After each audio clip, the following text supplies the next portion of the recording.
CDS hooks is a new specification by HL7 that enables EHRs to communicate with third-party services to get clinical decision support within the EHR. I'm Dr. Sidharth Ramesh. I'm a doctor by training, and we do all things health IT related on this channel. So if you're new, please consider subscribing. And if you stick around to the end of the video, we'll look at CDS hooks, the specification itself in detail, the different components you need to know in order to understand CDS hooks. And then in the end, we will show you a demo of how a simple CDS hook service looks like and how you can author it yourself. So let's get started. So the spec itself is available on cdshooks.org. I'll put a link in the description down below. And there are actually 3 ways that you can enable CDS hooks, CDS itself inside an EHR. So this is the accompanying article. If you like reading, do check it out down below and you will be able to read this with the video. The first one is proprietary rule-based CDS. So this is, for example, you just buy an EHR that comes built in with CDS. And then you have executable clinical artifacts. So this includes things like FHIR CQL, like the OpenAir GDL and the HQMF and so on. So these are artifacts that can be authored outside of the EHR, but it can be brought into the EHR as files or as executable content. And then the EHR takes this and then it shows you alerts. Now this has worked quite well for some use cases, but we'll look at the third one, which is the one we are talking about right now, which is you're able to delegate access. You are able to completely delegate the clinical decision support to a third-party service. And you have a standard API between the EHR and the third-party service. So this is what clinical decision support or CDS hooks actually does. So you have an EHR that triggers these events. So whenever a key moment happens in the EHR, like opening up a patient or selecting an order, a webhook gets triggered to this CDS service endpoint. So this can look like, for example, in this case, they are selecting a medication order for Toprol XL, and that triggers a CDS hook to the CDS service. And then it returns CDS cards. Okay. So now there is a bit of terminology that you want to go through before we go further. So now this EHR, which is sending you the CDS hook, is also called the CDS client. And the act of opening up a patient or selecting an order in this case is actually the hook. And there are multiple hooks defined in the specification. For example, for patient, it's called patient view. And for order select, it's called order select. And the configured HTTP endpoint where it sends the hook to is actually called the CDS service. And the cards that are returned are just called the cards. Sometimes they call it the CDS cards. Sometimes it's just the cards. And sometimes there are these actions that it can automatically perform. And these are like system actions. We'll go into it a little bit more in detail. But now what you need to realize is that the CDS service sits outside of the EHR, and the EHR is able to like send these requests out, and the CDS service is able to handle them and then return these cards and these system actions. You're interested in CDS hooks. Do you want to learn more about FHIR and health informatics in general and become an expert one day? I conduct one webinar every month to do just this. By signing up, you get access to the webinar, you get access to some exclusive content on our e-learning platform, and you get added to a Slack community with hundreds of people just like you. If that sounds like something you're interested in, there are limited seats only, so register now using the link in the description down below. Back to the video. Now these CDS cards can be interacted with by an actual practitioner, and they can accept or reject actions given by a card. So now let's look at how a CDS card actually looks like. So here we have a patient view. So as soon as we enter the patient view, we have like now seeing Daniel. Now this was shown from an actual service, an API call being made to this particular endpoint. And let's look at a more complicated example of, while prescribing orders. So when I want the medication of, let's say, Zofran, and this is actually owned and Centron, it just happens to be a trademark drug. it offers me a suggestion to change this to a generic drug. It says I could save the patient thousands of dollars by just changing to a generic drug. And clicking on that actually changes that from a trademark drug Zofran to just ondansetron. And that has saved the patient now like thousands of bucks, and this just costs like $56. So this is this is how in essence CDS hooks work. And they are able to nudge the practitioner to do certain things in a certain way. Now the discovery mechanism, so what initially happens is that a CDS client, in this case the EHR, needs to know which all services are supported by a CDS service. So you give it a URL, and it's able to, you are supposed to return. So if you're writing a CDS service, then you need to return something that looks like this. And you need to tell all the hooks that you support and the ID of what your service is called. So for example, in this case, let's say we have this patient view. We support the hook patient view. And then we have a hook here with the ID static patient greeter. And what that means is that the client should then make an API call to your base endpoint with /static patient greeter. So this comes after the CDS services and then / the ID. So once the CDS client does that, you are then supposed to return these cards.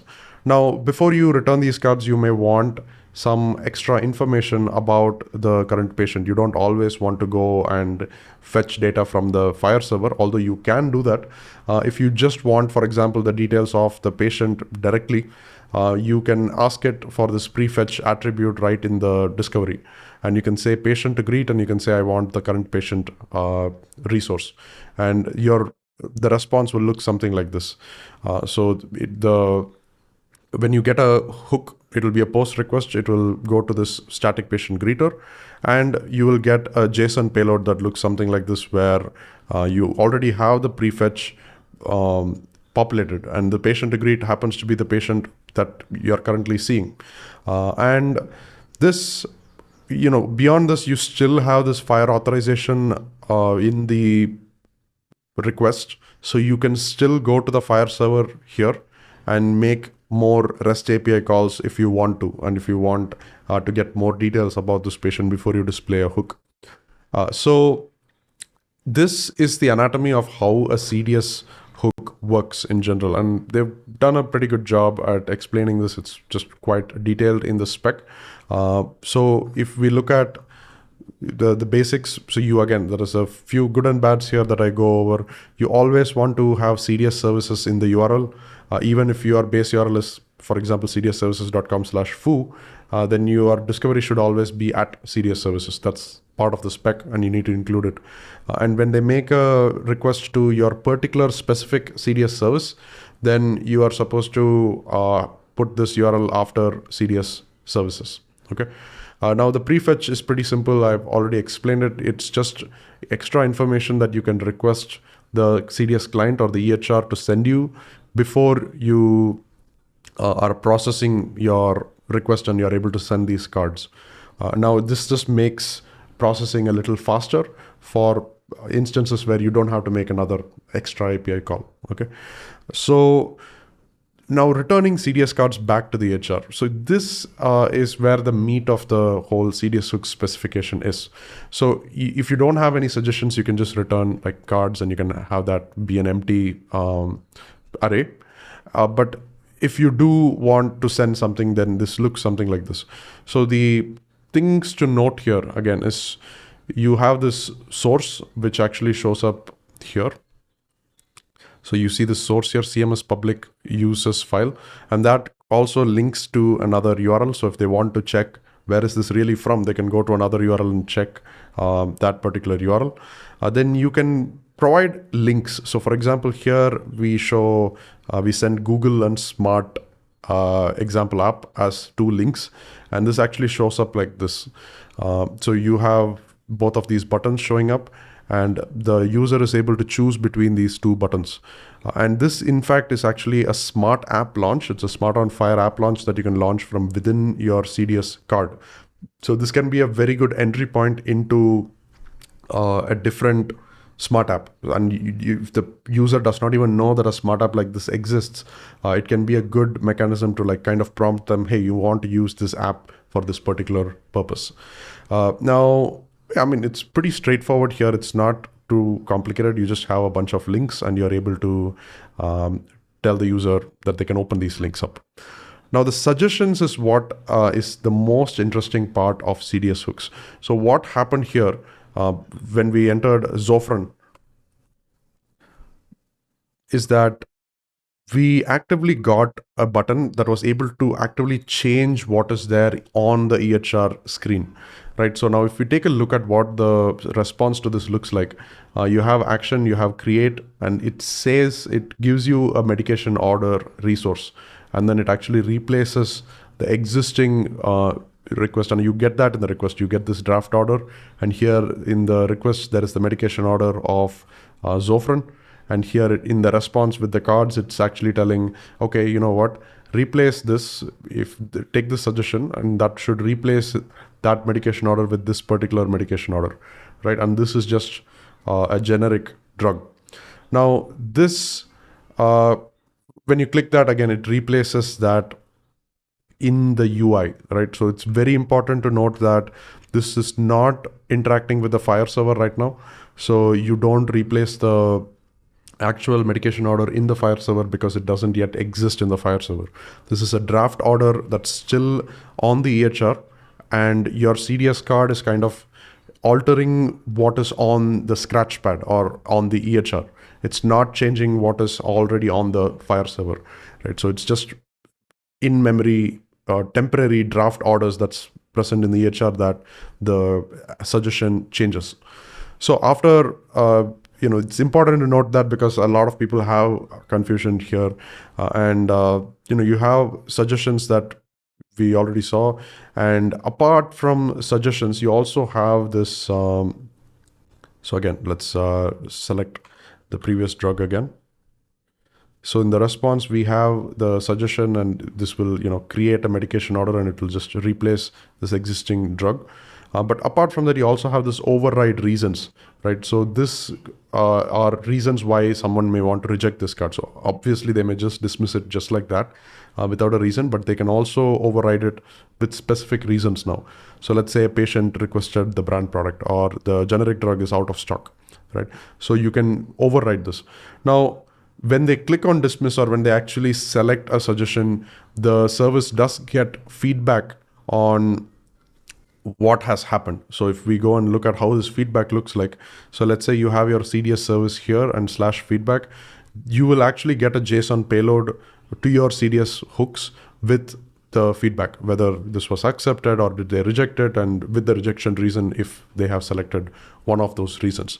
And this will be after your CDS service URL. So for example, you have CDS services, this was the discovery endpoint, and then you have static patient greeter, that was the name of your service, that's the ID, and then you will have /feedback, okay? You can also implement like a wildcard route in your application to handle all feedback if you so want to do that. But don't implement it directly on the CDS services discovery endpoint, that does not work.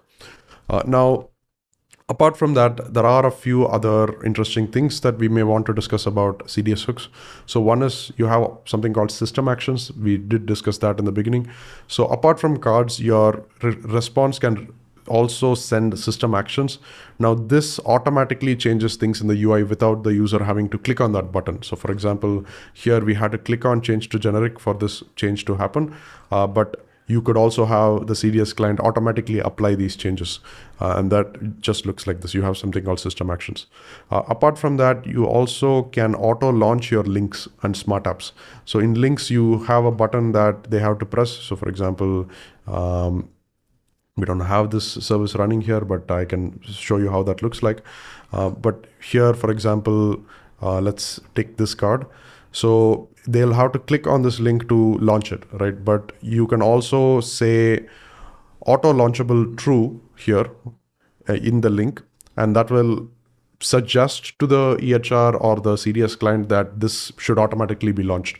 So this can be useful, for example, a smart on FHIR app which just makes sense to open in that case, and it just immediately pops up, and the practitioner is able to see more details in the patient app. But again, this is a feature that gives you a lot of power, so like use it with a little bit of responsibility. And again, it's completely up to the EHR and the CDS client whether to open it automatically or not. Okay. Now, there are some practical considerations that we want to take into consideration. So the first one is security. Most of the times CDS hooks, especially if you look at something like this is the sandbox. This actually calls all of the APIs from the browser. So when I go to RxView, it actually makes all of these requests from the browser to an endpoint. So you want CORS enabled. This is cross-origin resource sharing. And again, since sensitive patient data is exchanged, you may want to look at the security section of CDS hooks right in the specification. They talk about a lot of different things on how you can trust the CDS service, how you should trust the CDS client, but essentially use TLS or use HTTPS wherever possible, and use mutual HTTPS so that both the sides are authenticated. Okay. And the other thing that I wanted to talk about, and since I'm also, I have experience with systems that keep alerting. So this happened in the ICU all the time.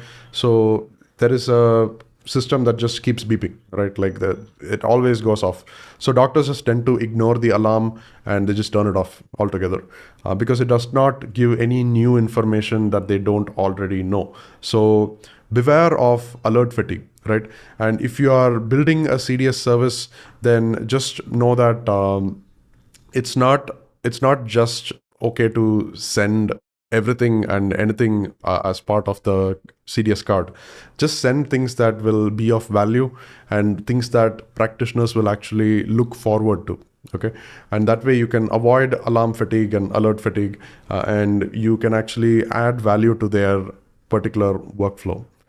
So that's it for this video. I hope you understood a little bit about CDS hooks in this, and take a look at the original specification and take a look at the demos. Now, I did promise that I'll show you how end-to-end CDS hooks service looks like. So here you go. I have this service running here. I'll just start running this. So this is a simple patient view CDS hook, and I have another video that goes in step by step on how to really build this. But let me just show you how this looks like. So let me start this particular app. Now I also want to expose it to the internet. So I've exposed this to the internet. Now I already have this CDS hook configured here in my front end, but you can just do that by clicking on add CDS service. If you go to configure CDS service, you can see that this is my patient greeter that I have configured. So I'm just going to go to patient view, and you can see here that it is opening up my CDS card. And the code for this is pretty simple. We are just looking at, we are asking to prefetch a patient, and we are asking for, we are returning a card that just returns this particular message, and they can click on this link that opens the MedBlocks website. And yeah, that's about it. It's a pretty simple CDS card. But again, if you want to learn how to build this yourself, do check out the other video where we go step by step. And yeah, thanks for watching. I'll see you in the next one.